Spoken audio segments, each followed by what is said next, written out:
Hello, everyone, and welcome to EdTech Mondays Nigeria, which is brought to you by the MastercardFoundation in partnership with Co-Creation Hub Limited.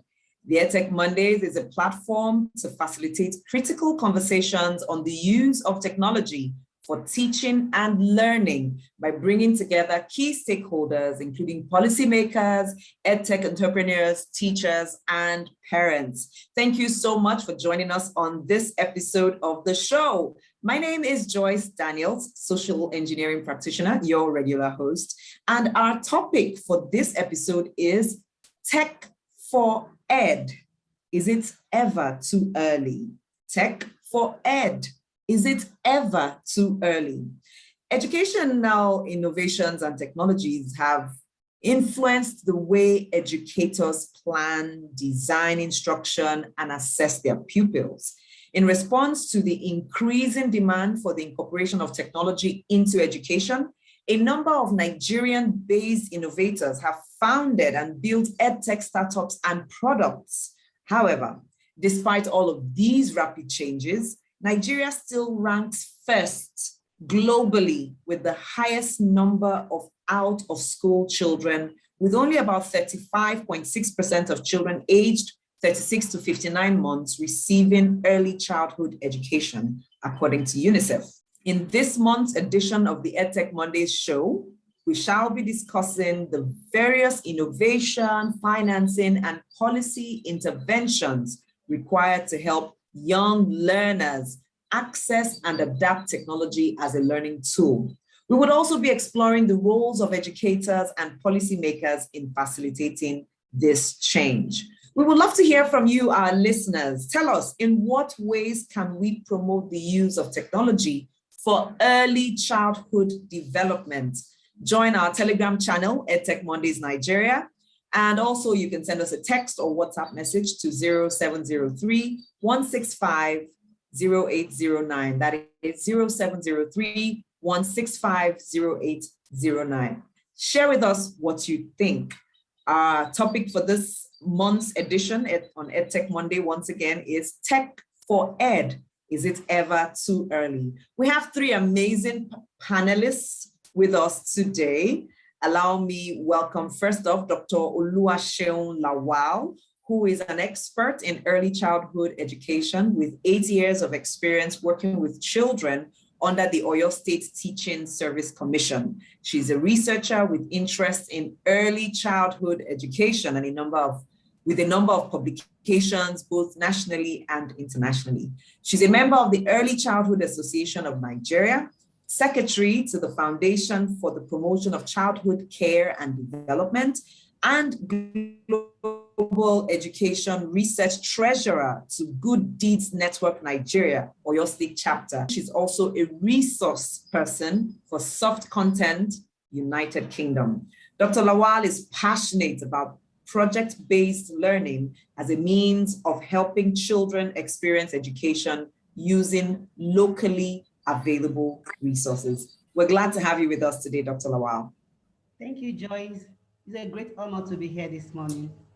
Thank you. Also with us is Jamie Stewart, who is co-founder and chief technology officer of Onebillion, a non-profit developer of numeracy and literacy software, which jointly won the $15 million Global Learning X Prize.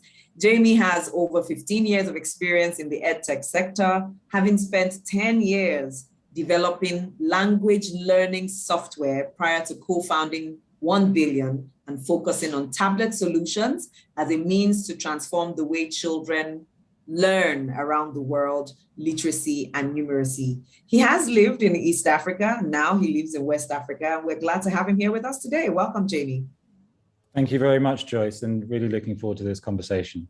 Awesome. And with us is also Victoria Ibiwoye, who is the founder of One African Child, an organization she established as a college student in 2013.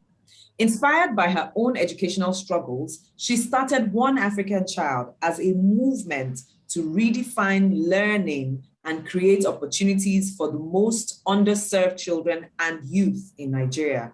Victoria has received local and international recognition for her advocacy and commitment to the right to education for all. She's a pioneer who has piloted other groundbreaking youth-serving initiatives, including the expansion of Peace First to Nigeria, to award seed grants to young change makers, and the launch of the UNESCO SDG for Youth Network, a platform established to put young people in the driving seat for education through participation at the high-level steering committee and other education fora. Victoria, what an honor to have you with us today.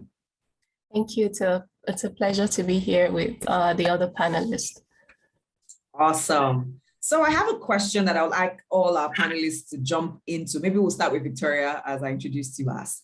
Early childhood education is critical for laying the foundations for long life or for lifelong learning. Generally speaking, what are the gaps and the opportunities in this area in Nigeria? Victoria, you take the lead, and Jamie, and then Dr. Lawal, please.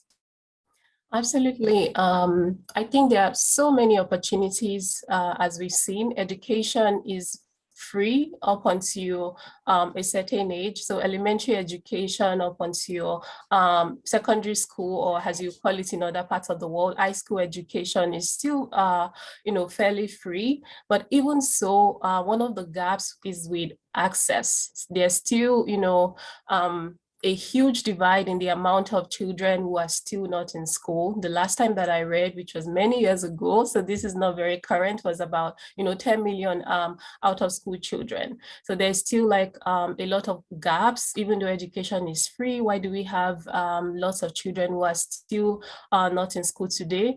And we've seen that early childhood education is foundational learning, and that is one of the most critical part of the developmental stage of any child. Without that, the future cannot be constructed. You can't think of building a future leaders, a future engineers, future entrepreneurs without investing in early childhood education.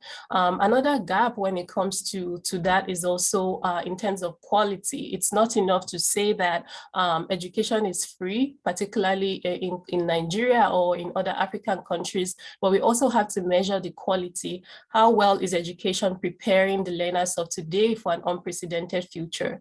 The last 2 years has shown us that, we really need to adjust. The future of work is changing. People had to move from working in person to working virtually, getting introduced to new technologies, and the world just having to adjust overnight. And we've seen that, we also need to prepare for this changing world. So quality would be something that is both an opportunity, but also, unfortunately, is a gap in Nigeria.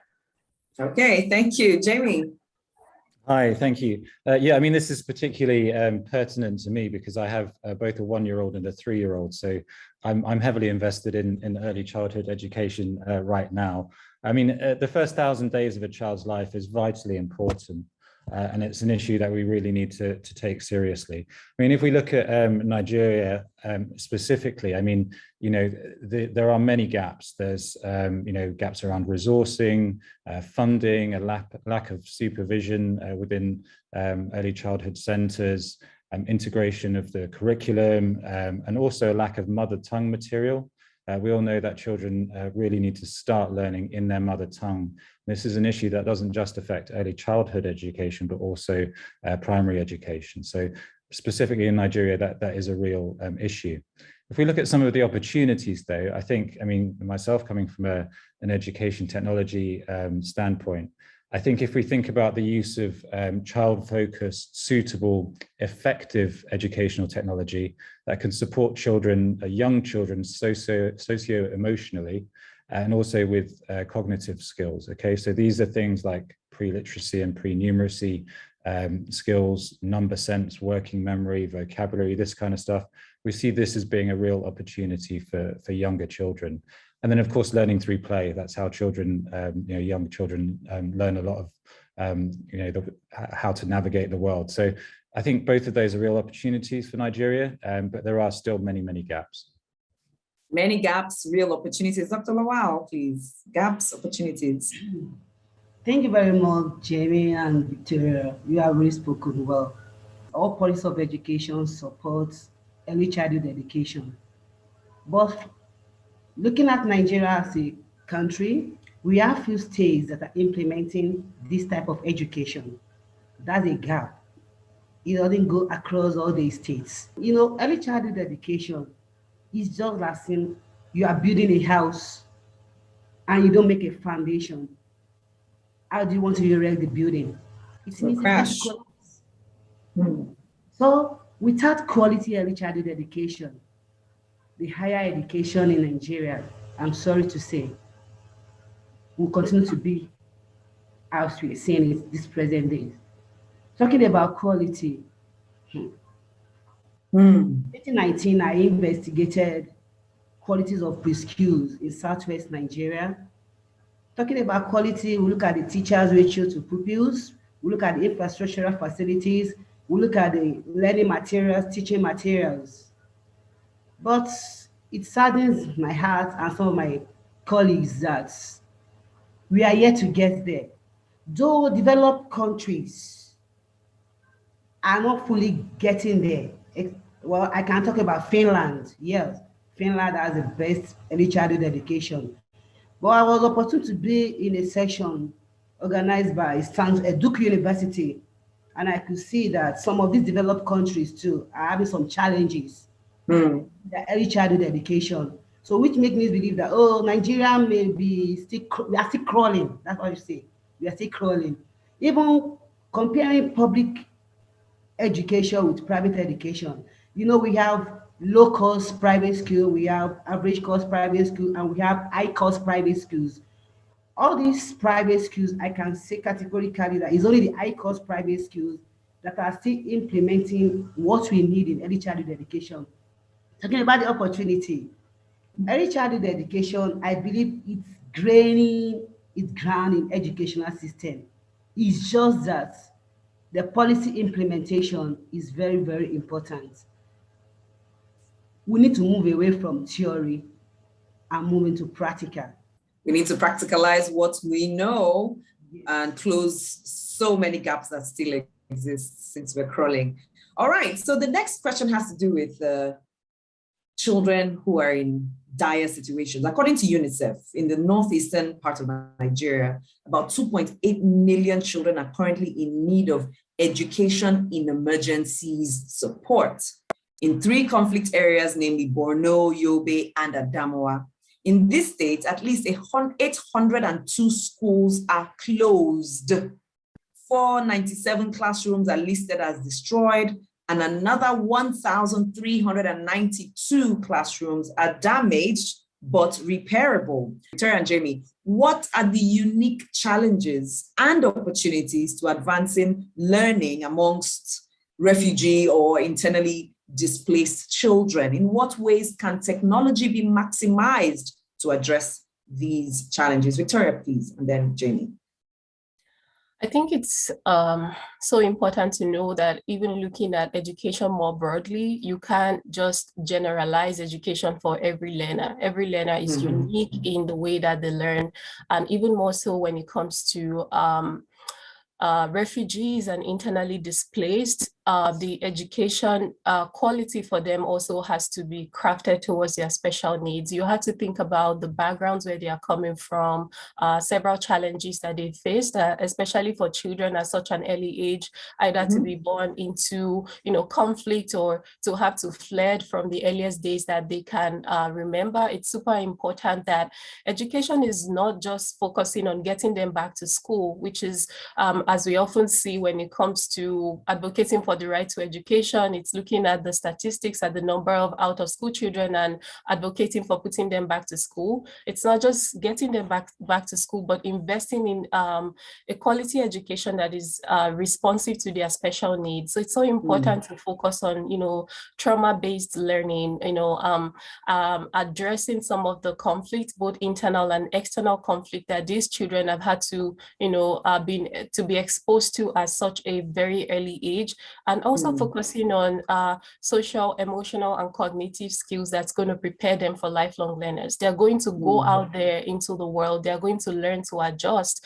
Oftentimes you see a lot of kids growing up into problematic adults because all of these issues were not addressed quite early. And it's often said that it's easier to train a child than to repair a broken man. So it's so important that children from refugees or vulnerable backgrounds are, giving the attention, they are giving the care that they need. Don't just put them back to school to continue to learn math and English, but, get them counselors, get them therapists to be able to provide them with specific support that they would need throughout their lifetime.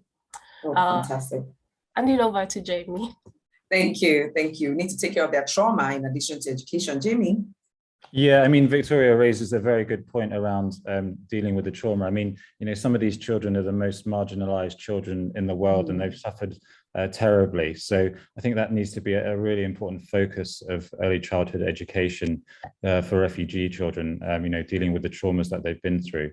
I mean, if we look at some of the other issues surrounding education for refugees, one is that, a lack of formal schooling, specifically when we're talking about refugee camps here.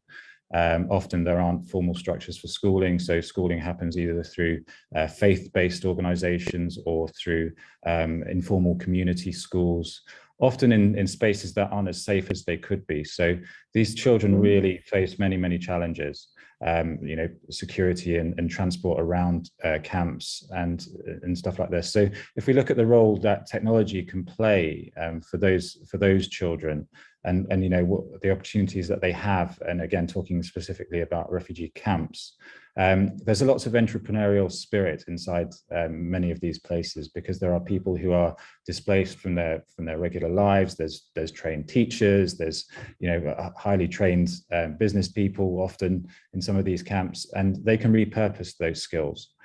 So if we look at that entrepreneurial spirit, we can look at some of the models that can be used to introduce effective education technology inside some of those camps. For instance, not in Nigeria, but we're trialing this in some refugee camps in Tanzania, where we have local entrepreneurs who go around with a backpack full of tablets and provide personalized schooling for refugees from many neighboring countries. So there are models that work, but I think what Victoria was saying around education being personalized is really key. We know that technology can specifically support children going at their own pace. Often refugee children will feel left behind. So using, for instance, a tablet with appropriate software, the tablet doesn't judge them, and the child can go at their own speed. So it does have many advantages in that kind of context. Okay. The advantages of such learning with educational technology. Thank you so much. So my next question is about the increasing drive to digitize learning and incorporate technology in education to improve learning outcomes. Has this movement also taken root within the early childhood development space? Is it needed? And if so, what should the focus of this movement be when it comes to early childhood development? Dr. Lawal and Jamie, please, we would like to hear your inputs.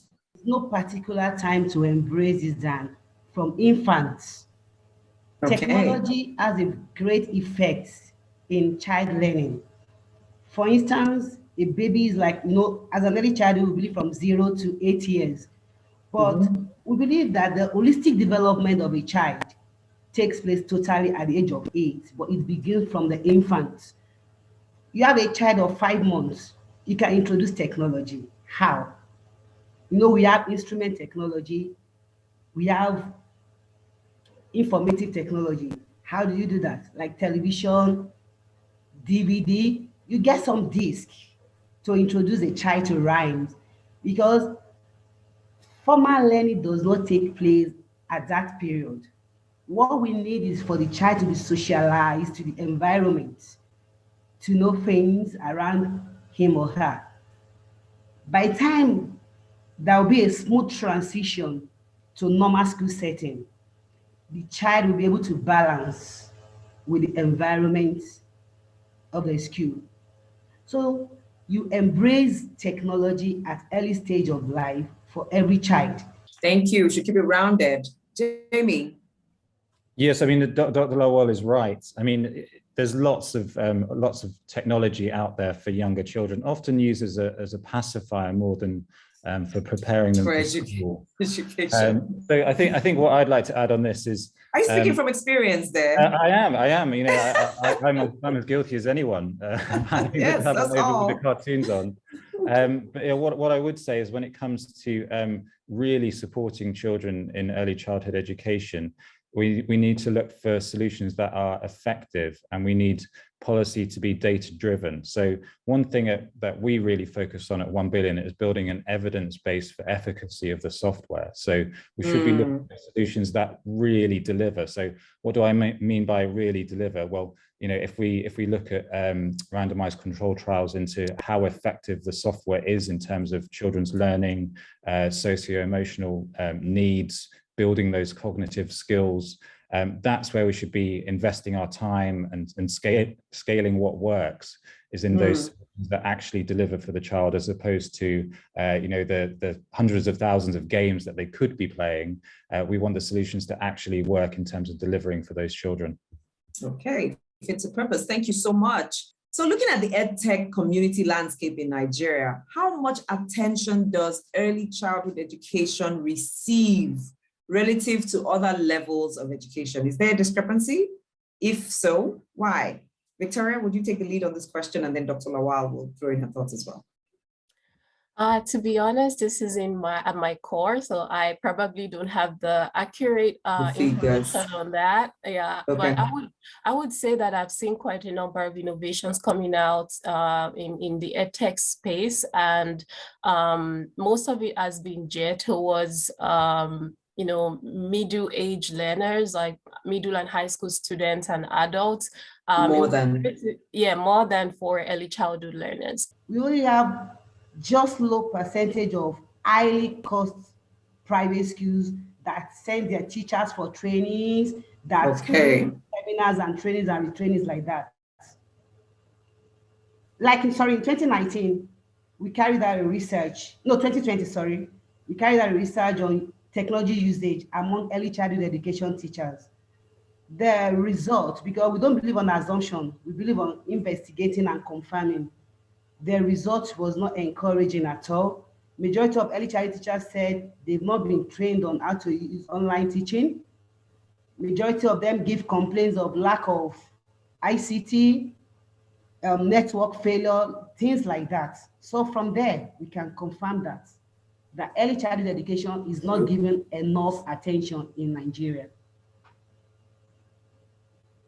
All right, thank you so much. Literacy and numeracy skills are critical for young children and sorely need to ensure learning. What examples have you seen of technology being used as a driver for basic literacy and numeracy skills? Jamie, how can these examples be scaled to reach more children? Yeah, I mean, I can certainly talk about our own experience with this and of scaling what works. And just picking up on what Dr. Lawal said about connectivity, I think one of the things that's going wrong at the moment is that we assume that there has to be connectivity, whereas I think the solutions need to be able to work offline. I think that's a real prerequisite at the moment. So two examples from me. One, which you mentioned during your introduction of me and Onebillion, which was the X Prize. This was a trial in Tanzania over 15 months with 3,000 children. And I'll just read you a small quote from the results of that. And it says, at the beginning of the Global Learning X Prize field test, less than 10% of the participating children could read a single word. And this is in Swahili. After the field test, so 15 months later, 45% of these children could read a word and 30% were reading full sentences. So this shows the power of effective educational technology. And this was using our software and other similar software.